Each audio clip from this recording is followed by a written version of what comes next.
괴롭힘. 아, 그러니까 기타자와 유타군의 어머니시라고요? 네. 필요한 인상의 여성은 그렇다고 했다. 전형적인 가정주부상의 여성으로 머리카락은 그럭저럭 매만지고 온 것 같지만 끝부분이 흐트러지고 파리하고 걱정이 많아 보이는 얼굴이 그녀의 불안감을 얘기해주는 것 같았다. 유타에게 무슨 문제라도 있습니까? 나는 그렇게 말하며 1학년 3반 출석부를 가지고 왔다. 자, 저쪽으로 가시죠. 유리 칸막이로 된 간단한 응접실로 향했다. 소파를 손으로 가리키자 무너지듯 여자는 앉았다. 나는 출석부를 넘기면서 반대쪽에 앉았다. 출석번호 8번 기타자와 유타. 곧 기억이 났다. 아, 그 활발한 아이구나. 성적은 그리 나쁜 편은 아니지만 덤벙대는 성격이라 안정시키면 반에서 1등도 할 수 있다. 말하자면 예비모범생이랄까? 그런데 유타에게 무슨... 학교에선 아무런 문제도 없는 것 같은데요. 그런가요? 그녀는 계속 가방끈을 만지작거리며 의미 없이 이곳저곳을 바라보고 있다. 그렇다면 가족 문제인가요? 예, 그렇습니다. 겨우 그렇게 말을 꺼낸 그녀는 가방 속에서 사진 몇 장을 꺼내놓았다. 사진마다 고급스러운 맨션의 한 집안이 찍혀 있었지만 전부 끔찍스러운 모습이었다. 커튼은 뜯겨 있었고 소파는 찢겨져 내용물이 내장처럼 삐져나와 있었다. 마루에는 화병인지 뭔지가 깨진 잔해가 흩어져 있었다. 이게 전부 유타가 한 짓인가요? 네. 뭐 걱정하실 정도까지는 아닌 것 같은데요. 나의 대답에 놀란 눈으로 나를 바라보는 그녀. 초등학교 1학년생이라면 활기가 넘칠 대로 넘치니까요. 뭔가 제재를 가하거나 하면 스트레스가 폭발해서 이런 행동을 하는 경우는 많이 있습니다. 유탄 이런 행동을 할 때 죽어 라든지 죽여버릴 거야 라는 말을 하기 때문에 무서워서, 너무 무서워서. 죽어라고요? 역시 비정상일까요? 저희에겐 학교 상담원이 있습니다. 그쪽과 상담을 해보시는 것도 좋지 않을까 합니다. 그러나 말을 난폭하게 하는 것은 남자아이로선 흔히 있는 일이니까 절대로 확대 해석하시는 것은 좋지 않습니다. 이런데도 말입니까? 그녀가 다음으로 꺼내놓은 것은 쓰레기 같은 것이었다. 책상 위에 깨끗이 늘어놓고 보니 그것이 그림인 것을 알 수 있었다. 모두 파란 크레용으로 그린 그림으로 나라고 써져 있는 곳에 사람이 한 명 그려져 있고 그 옆에 동생이라고 같은 모양의 사람이 그려져 있었다. 그 동생의 대략 눈 부분쯤 되는 곳이 너덜너덜 찢겨 있었다. 이것을 유타가? 네, 가위로 몇 번이고 몇 번이고 그 밑에 카펫도 마루도 구멍이 날 때까지 계속 찔러댔어요. 이것은? 아까 보셨던 커튼이나 소파도 준타 죽어, 준타 죽여버릴 거야 라며 동생의 이름을 계속 불러대면서 나는 내 안에서 뭔가 경종이 울려 퍼지는 것을 느꼈다. 이건 좀 심각할 수도 있겠는데요? 확실히 금방 태어난 아기에게 엄마나 가족을 빼앗겼다고 생각해서 남동생이나 여동생을 공격하는 아이들도 많이 있습니다. 네, 그렇군요. 잠깐만 기다리세요. 조금 아까부터 마음속에 경종이 멈추질 않는다. 그 이유를 금방 알 수 있었다. 댁에는 남편분께서 일을 나가고 계시죠? 네, 제가 집안일을 맡아 하고 있어요. 그럼 지금 어머니께서는 여기 와 계시고요? 네. 조금 전 방과 후 유타는 집으로 돌아갔죠. 네, 알고 있습니다. 이런 말을 하고 있을 때가 아니지 않습니까? 유타가 집에 돌아가면 동생과 단둘이 있게 됩니다. 위험합니다. 빨리 돌아가세요. 그녀는 우물쭈물 가방 안에 사진과 찢겨진 그림을 도로 넣기 시작한다. 그런 거 됐으니까 빨리요. 선생님, 왜 그러시는데요? 저 집에는 준타, 유타의 동생은 없답니다.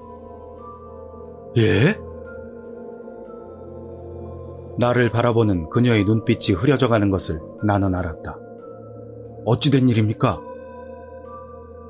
동생은 이름만 지어놓고 유산으로 죽고 말았습니다. 그럼... 유타는 죽어버린 동생을 괴롭히고 있는 겁니다. 그렇게 말하면서 그녀는 쑥스러운 듯 웃었다. 나는 두려운 기분이 들어 그 기묘한 웃음을 바라보았다. 그거 유감입니다. 나는 어정쩡하게 일어나려 했던 엉덩이를 다시 소파에 내려놓았다. 자신도 모르게 끌고 가려고 그녀에게 뻗었던 손도 떼어놓았다. 결국 이 상담은 죽은 아이를 괴롭히는 유타군을 어떻게 하면 좋을까에 대한 것이군요. 나는 책상 위에 펼쳐진 여러 가지 폭력의 흔적, 동생을 향한 증오의 그림을 내려다보았다. 그렇습니다. 뱃속에 준타가 있는 동안은 정말 순한 아이였습니다. 예. 실은 준타라는 이름도 유타가 지었습니다. 우리 부부도 사이좋은 형제가 되라고 그대로 준타라는 이름으로 결정지었어요. 그런데 태어나지 못했다. 예, 태어나지 못한 것에 배신 같은 것을 느꼈던 것일까요? 배신이라면 어떤? 뱃속에 아기가 있을 동안은 곧잘 배에 귀를 대고는 아직이야? 아직이야? 라고 말하곤 해서 저의 부담을 줄여주려 했던 것 같아요. 집안일 같은 것도 가능하면 도우려고 하고. 예, 꽤 착한 아이였네요. 뭐라고 할까? 제가 오히려 애한테 차갑게 대한 쪽이었다랄까? 그건 어째서 그렇게? 입맛이 변해서였던 것 같아요.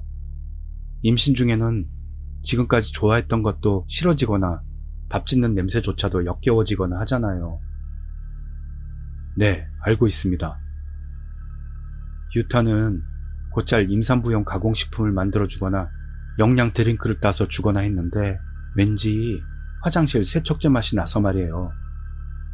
예. 게다가 유타에게 필요 없어! 라며 강하게 말하기도 하곤 했어요. 그녀는 또 한 번 쑥스러운 듯 웃었다. 나는 또 뭔가가 걸리는 게 있는 것을 느꼈다. 남편분께서는 그런 것들을 도와주시지 않았나요? 아니요. 남편이 물론 전체적인 집안일을 도와줬지요. 죄송합니다만 남편분께서 그 가공식품이나 드링크제를 만들어줄 때는 묘한 맛 같은 것은 나지 않았나요? 그게 그런 맛이 나지 않았어요. 만드는 방법이 문제였겠지요. 물론 만드는 방법이라곤 전자레인지에 돌려 개봉하는 것뿐이지만요. 가사 전반을 그럼 남편분과 유타가 했나요? 그냥 도와준다는 정도밖엔. 역시 제가 하지 않으면 안 될 것도 있고요. 임신 중에도 몸을 움직여주지 않으면 의사 선생에게 잔소리를 듣고 나니까요. 실례지만 화장실 청소는 누가 했나요? 예, 기본적인 것은 제가 했어요. 뭔가 달라진 걸 발견한 건 없으신가요? 아, 그렇게 말씀하시니 세제가 상당히 빨리 줄어들었어요. 남자들의 청소라는 게 대강대강이잖아요. 나는 전율 속에서 교직원실의 창밖을 바라보았다.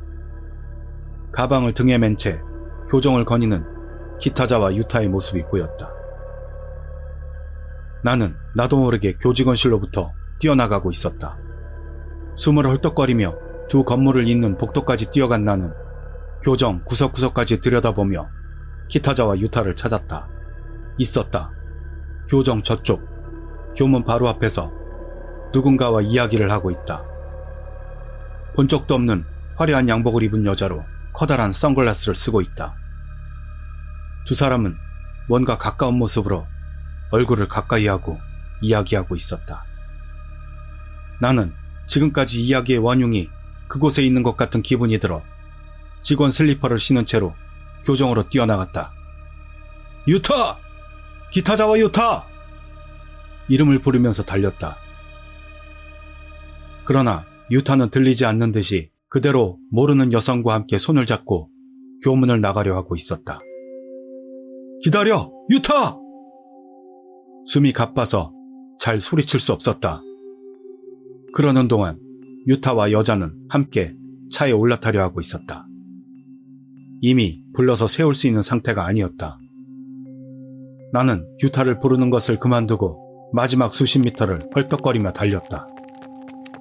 유타가 뒷좌석에 올라타고 여자가 그 문을 닫으려 하는 순간 겨우 내 손이 그 문을 잡아당겼다. 놀라면서 여자가 돌아보았다. 선생님이다.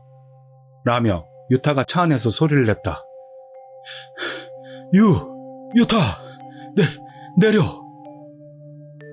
유타가 한 대 얻어맞은 것 같은 얼굴로 나를 올려다보았다. 괜찮으니까 빨리 내려. 나의 분노한 시선에 위축된 것처럼 유타는 차에서 내렸다. 아직 무섭게 오르락내리락하는 어깨를 억제하면서 나는 선글라스의 여자에게 덤벼들었다. 당신은 누구죠? 본 학교에서는 친족 이외에 사람이 데리러 오는 것은 아동의 안전상 삼가고 있습니다만. 여자는 선글라스를 벗었다. 두려움에 떠는 눈이 그곳에 있었다. 당신의 신분은 어떻게 됩니까? 내가 질책하듯 묻자 여자는 당황한 모습으로 가방에서 무언가를 꺼내서 나에게 보여줬다. 운전면허증이다. 이름란에는 기타자와 카나코라고 되어 있었다. 기타자와 카나코 씨? 기타자와 유타의 숙모님이나 아니면... 아닙니다. 엄마예요. 나는 다음에 나와야 할 말을 목구멍 깊숙이 집어삼키고 있었다. 그렇다면 지금까지 내가 만나고 있었던 그 여자는 누구란 말인가? 나는 그렇게 해야만 했던 이유를 이야기하고 기타자와 모자와 함께 교직원실로 돌아왔다. 그러나 그 여자는 사라지고 없었다. 거기에는 뜯겨진 커튼, 찢어진 소파의 사진, 눈이 뚫린 그림 등이 남아있었지만 기타자와 모자에게는 전혀 기억에도 없는 물건들이었다.